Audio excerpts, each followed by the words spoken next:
33 na kaharungan sa Masbate City natumtom ning kalayo. Pigpunan kan kasulo, padagos na pigaaram kan mga otoridad. Si Jessica Calinog nakaalerto.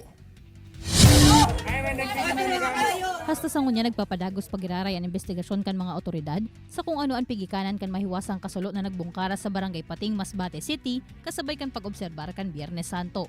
Sigun kay Fire Chief Inspector Serena Socorro Tolarba, City Fire Marshal kan Masbate City BFP, igunin kabilog ang 33 na harong anasulo.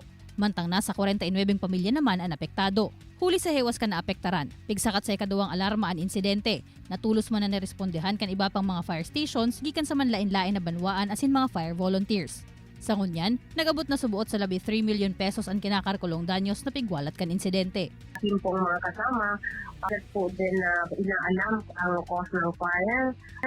But until now po, nasa under investigation pa tayo. So, umabot po tayo ng second alarm and meron tayong 23 houses, 59 households. Huli tagibo sa light materials ang kadaklan sa mga harong sa lugar kung kaya mari kasining natumtum nin kalayo.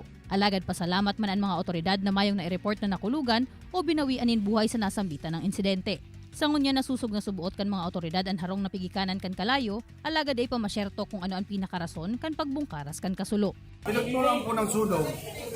Ito po ay nang that time po ng mga 5 p.m. po, nagkaroon po ng brownout. Tapos around 5:30, no, magdidilim na po. According sa nagre-renta ng bahay, isa sa, hindi ko po papangalanan ng tao kasi napakasakit naman sa kanya. Mientras tanto, igwa naman subuot sa ngunya ni nagpaabot nin tabang sa mga pamilyang biktima kanasambitan ng insidente. Ini si Jessica Calinog, Balitang Bicolandia.